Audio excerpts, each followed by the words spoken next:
प्रेम से बोलिए श्री सद्गुरु भगवान की जय।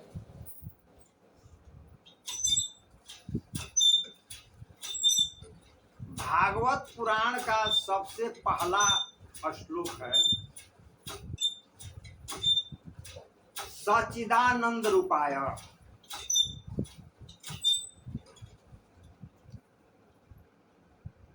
भगवान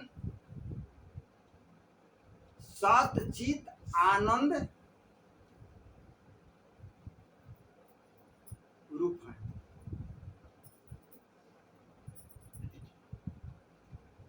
भगवान शब्द से बनता है भग माने संसार, आवान जो संसार के चला रहा है उसका नाम है भगवान।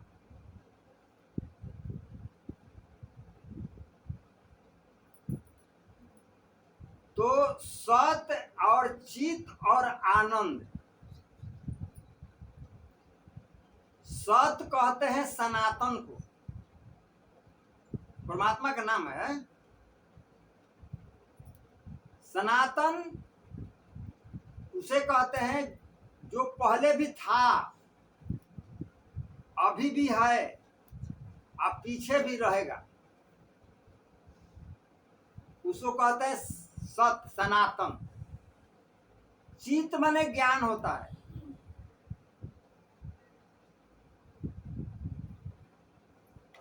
भगवान क्या है?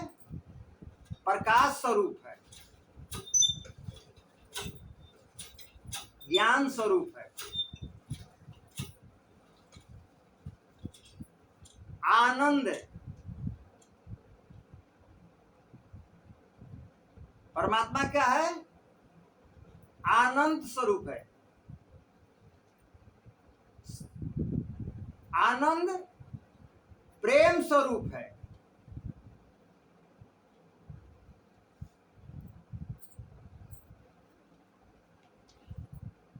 तो ई भगवान के नाम बताया गया।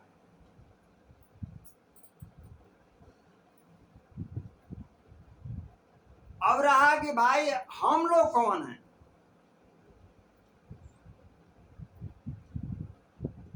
ये पंच भौतिक शरीर हम लोग का है।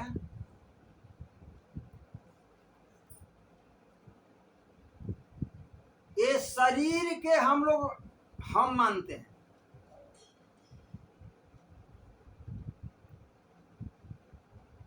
कि हम शरीर हैं।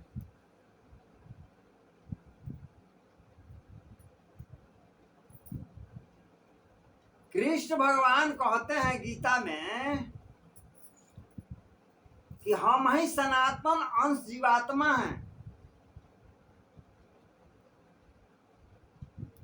जो पांचों इंद्रियां और मन सहित कृष्ण करते हैं, खींचते हैं। कृष्ण मन होता है खींचना। मम मनस जीवलोक जीवभूत सनातन मन साष्टानि इंद्रियाणि प्रकृति आस्थानि करसति। अर्जुन से कह रहे हैं कि अर्जुन, सनातन अंश जीवात्मा अन्य सनातन के अंश हैं हम लोग, ईश्वर के अंश हैं हम लोग।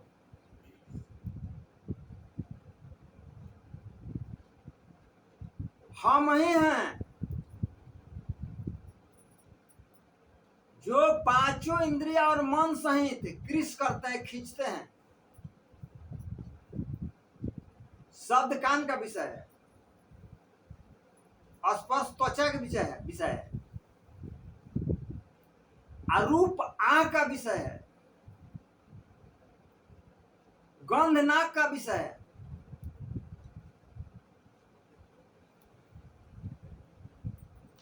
रस जिह्वा का विषय है। इसमें शक्ति कौन देता है?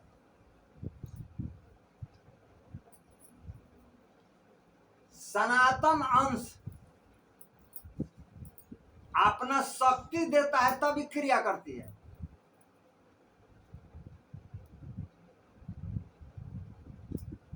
यदि वह अपन शक्ति को हटा ले ईश्वर, तो शरीर जड़ पड़ जाएगी। शरीर क्या है? जड़ है, इसलिए कि प्रकृति से बना है।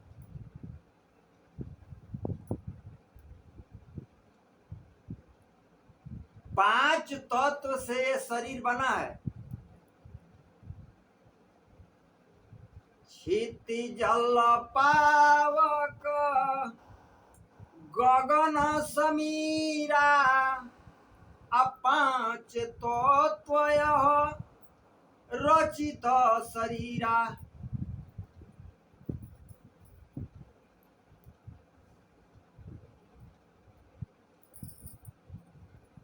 क्षिति जल, धरती जल,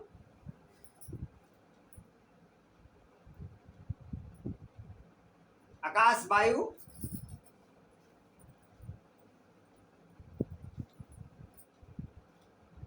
आकाश हवा पानी आग माटी ऊपर से सब होता है। पांच तत्व से ये शरीर का हम लोग का निर्माण है।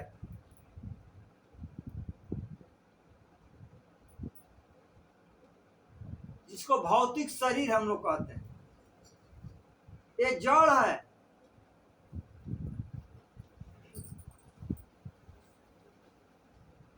इसको चालू कौन किया है? सनातन अंश।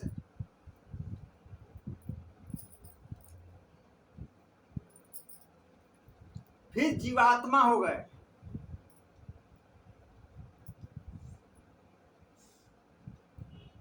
जीव किसे कहते हैं? जीव का परिभाषा होता है जो स्वयं जीवित हो और अगला को जीवित रखे, उसका नाम है जीव। शरीर तो हम लोग को जड़ है ना, जीवित कौन रखा है? ये जीवित रखा है सनातन अंश, जीवात्मा। उसकी शक्ति से क्रिया होती है इसमें। अभी देखिए, जैसे ये देख रहे हैं ना माइक, माइक तो जड़ है, लेकिन इसमें विद्युत क्या हुआ? शक्ति। ये शक्ति से क्रिया कर रहा है। यहां सुन रहा है, वहां बोल रहा है। देखिए बिजली का खेल। उसी तरह परमात्मा बिजली की तरह हम लोग में काम कर रहा है, चला रहा है।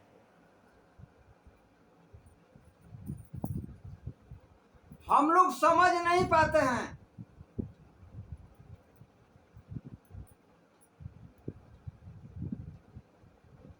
अरे भाई, हम लोग परमात्मा के खेल के कैसे समझें?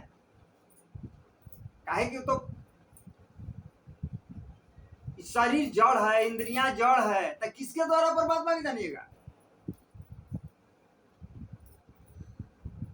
जड़ से चेतन को तो नहीं जाना जाएगा। मान लीजिए जैसे कोई गाड़ी है, उस गाड़ी को ड्राइवर चला रहा है।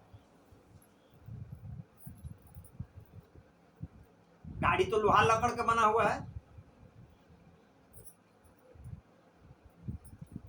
अब गाड़ी कैसे जानेगा कि हमारे को कौन चला रहा है? नहीं जानेगा। ड्राइवर जान रहा है कि गाड़ी को मैं चला रहा हूं। गाड़ी के देख रेख करता है वो, उसमें तेल वगैरह ग्रीस वगैरह देता है वो, तब गाड़ी चलती है। उसी तरह परमात्मा हम लोगों को देख रेख करता है शरीर का, तब शरीर चलती है। अब हम जो ये शब्द बनता है,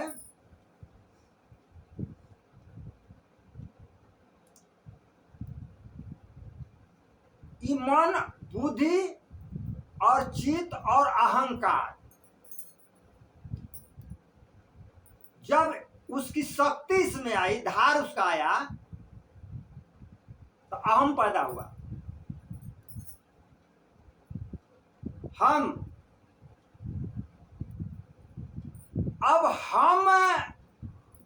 जैसे ही प्रकट हुआ तो इंद्रिया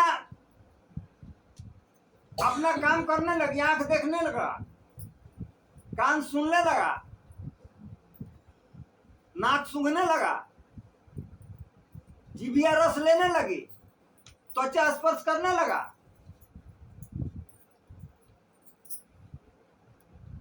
अब इसी तरह से जब इसको इससे रस मिलने लगा, भौतिक सुख मिलने लगा इसको, तब से ये भूल गया अपने को।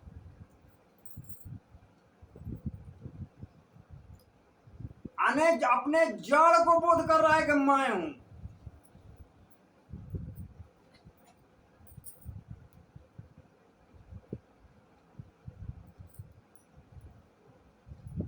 इस जड़ के द्वारा उसको नहीं जाना जा सकता है। कबीर बाबा कहे हैं कि मन बुद्धि बाणी ताही नहीं जानत, वेद कहत सकुचाया, संतो सदगुरु अलख लखाया। मन बुद्धि बाणी के परे का चीज है ये परमात्मा, इससे ना पता लगेगा। अब वेद कहत सकुचाया, वेद अनैतिक अनैतिक कहकर रख दिया कि ना इसका आदि है ना इसका अंत। लेकिन सदगुरु अलख लखाया, जो अलख चीज है, जो लखने में ना आवे, उसको कहते हैं अलख। तो कौन लखाया? तो सदगुरु अलख लखाया। लखाया दिखाया ना, अनुभव कराया। जिससे हवा चल रहा है, तो हवा तो हम अनुभव रहा है अपन को। लेकिन कोई पूछे कि हवा के दिखाओ, तो दिखने वाला चीज ना है, लेकिन अनुभव हो रहा है। उसी तरह परमात्मा को अनुभव किया जाता है। अरे आनंद का अनुभव न करोगे, ये आनंद को देखोगे। परमात्मा आनंद स्वरूप हैं।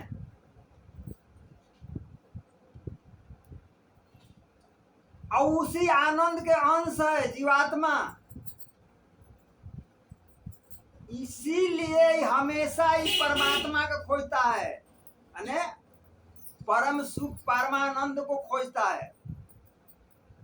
तब तक खोजेगा कि जब तक वो मिल न जाए, इसका खोजना जारी रहेगा। इसके लिए चाहे कितनी बार जन्म क्यों न लेना पड़े।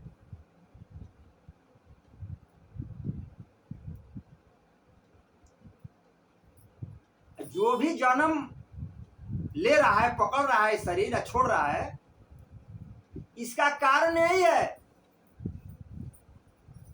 आनंद को ढूंढ रहा है, अपने अंशी को खोज रहा है। जब तक से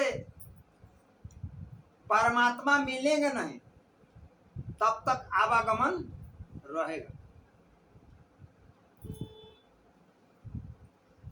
अब आप समझिए, आप लोग, ये आवागमन कितना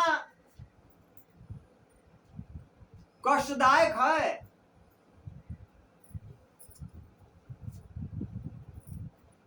जब माता के गर्भ में जाता है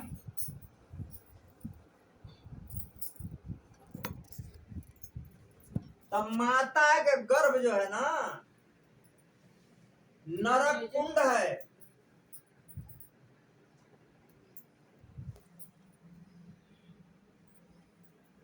नरक कुंड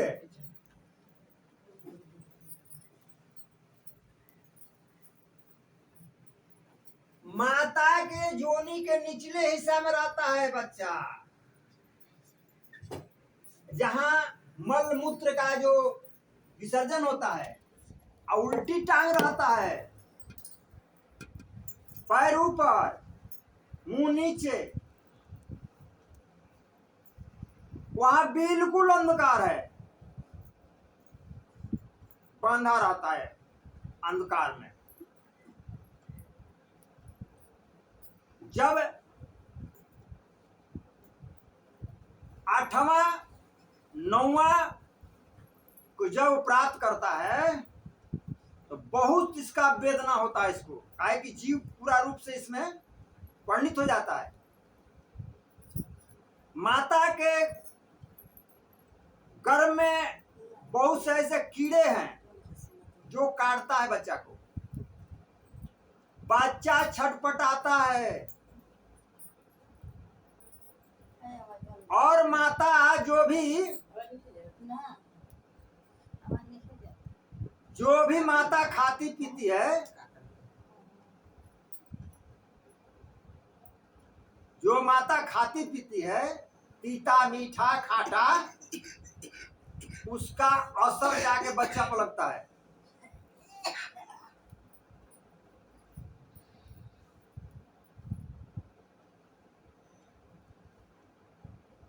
अब उस दुख से बच्चा छटपटाता है और भगवान से प्रार्थना करता है।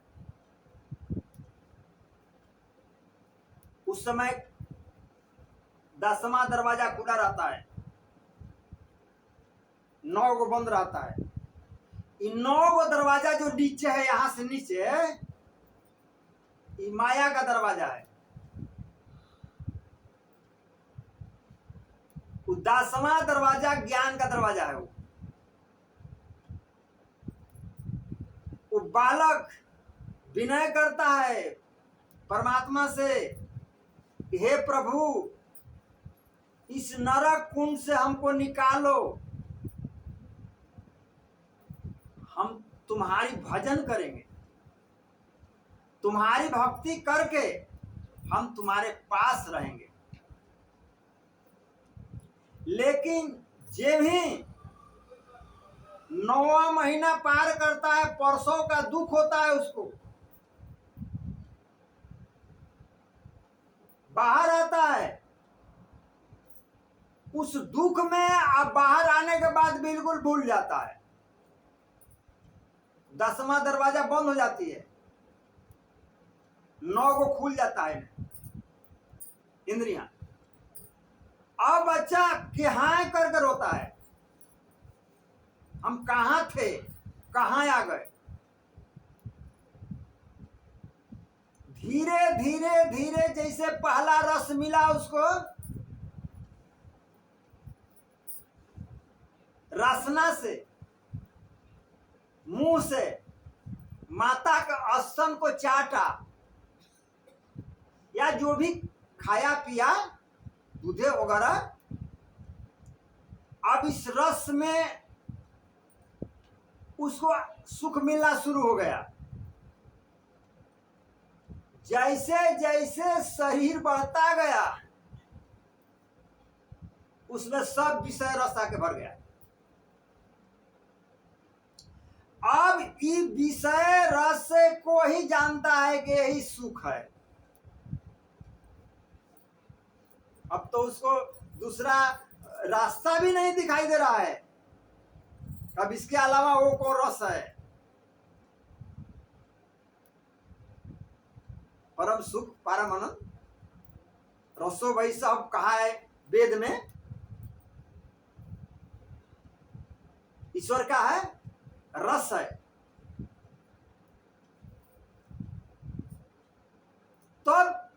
संसार में ही खोजता रह गया। जहां भी देखिए, जहां भी सुख भोगते हैं वही दुख खड़ा है। दुख खड़ा है, फिर रोते हैं और फिर छटपटाते हैं, फिर वही फिर आ जाते हैं। यहीं से गुरु का जरूरत है। सदगुरु अलख लखाया। गुरु क्या करता है? तुम्हारे सूरत के, तुम्हारे ख्याल के, तुम्हारे याद के ऊर्ध्व करता है, ऊपर करता है। कि तुम नीचे खोज रहे हो, तुम ऊपर के चीज हो, अपने आप को पहचानो। 9 द्वारों को बंद करो, खोलो 10वां द्वार। 11 खिड़की खुली, परम पुरुष दरबार। यहाँ है परमात्मा का स्थान।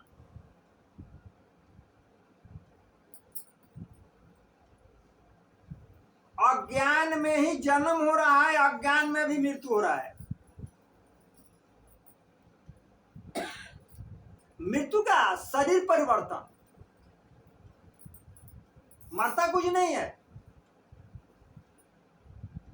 ना शरीर मरता है, ना आत्मा मरती है। आत्मा था वो तो सुख स्वरूप, आनंद स्वरूप है, वो सत्स्वरूप है।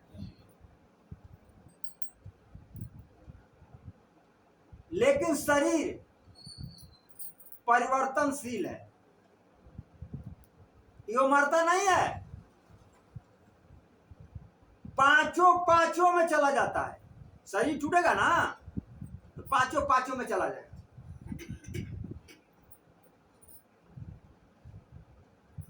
सूक्ष्म शरीर रहेगा। कौन शरीर?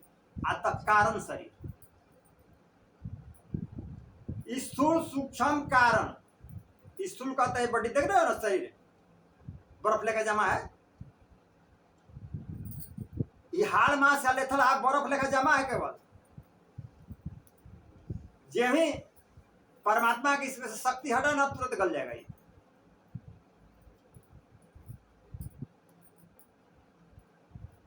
सूक्ष्म शरीर और एक कारण शरीर है।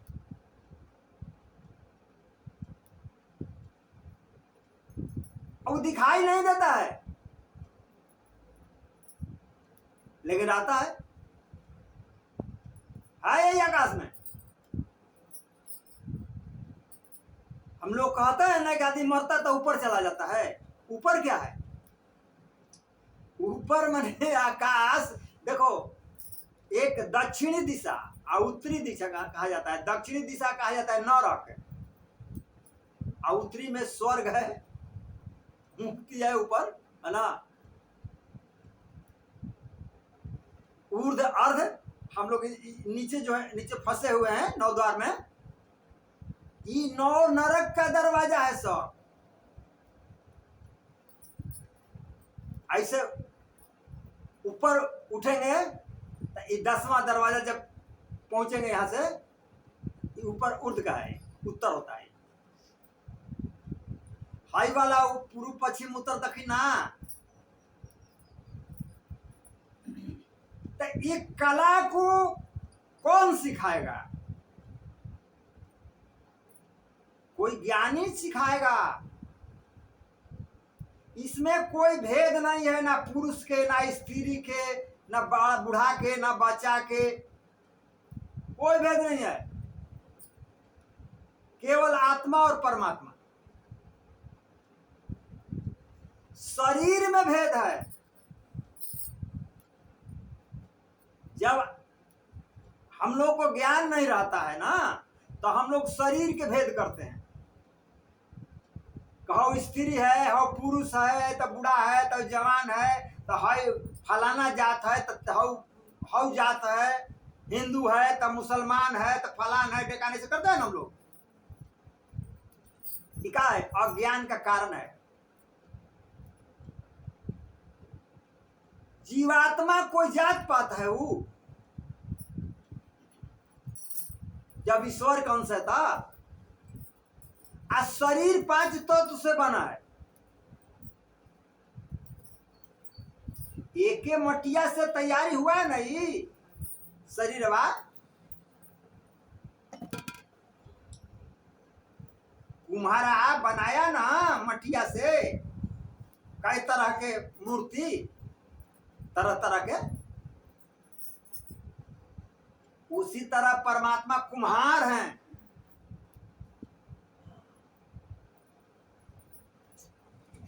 तरह तरह के मूर्ति बनाते हैं।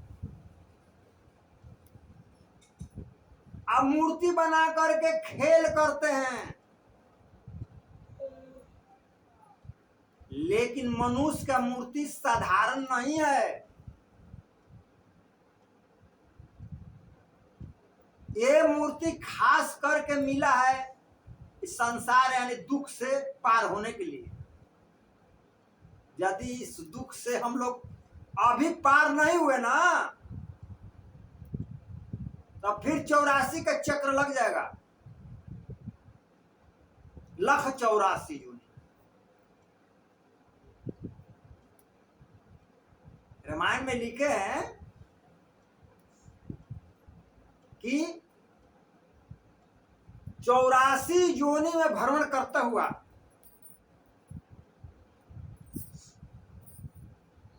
जीव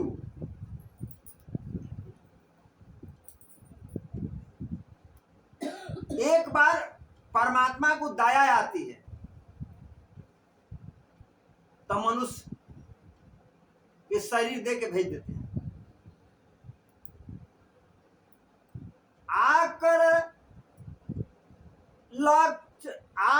4,84,000 आजोनी भरम यह जीव अविनाशी।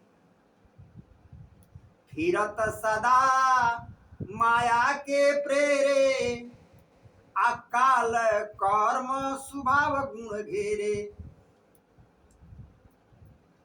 84 लाख जोनिया में भ्रमण करता हुआ आकर 1,84,000 जोनि भरम जीव यह अविनाशी। जोनियों में भ्रमण करता हुआ यह अविनाशी जीवी। फिरत सदा माया के प्रेरे। किसका प्रेरणा से घूमता है? आत्मा माया के। काल माने समय, स्वभाव गुण घेरे। स्वभाव का बनता है अतः जो हम लोग कर्म करते हैं ना, ये स्वभाव बनता है। जैसा स्वभाव हम लोग बनाएंगे ना, जैसे मनुष्य की तरह स्वभाव बनाएंगे तो मनुष्य के में स्वभाव से मनुष्य में आएगा। जिसे पशु पक्षी के स्वभाव बनाएंगे, जानवर के स्वभाव बनाएंगे, उस तरह से जानवर में इस तरह फिरत सदा माया के प्रेरे अकाल कर्म स्वभाव गुण घेरे। प्रकृति के गुण 17 स्तंभ। कोई तमोगुणी प्रकृति के होता है, कोई सत्वगुणी प्रकृति का होता है, और कोई रजोगुणी प्रकृति का होता है।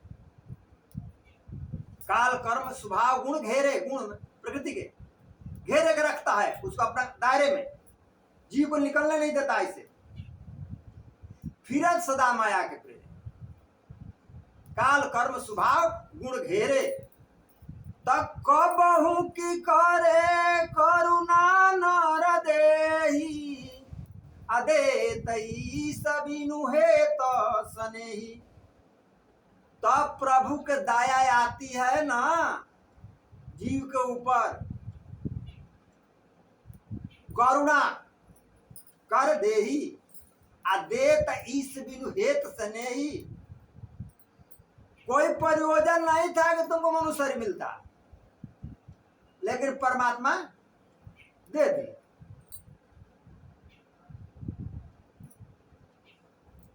अभी मनुष्य शरीर हम लोग को जो मिला है बहुत अने भाग से मिला है।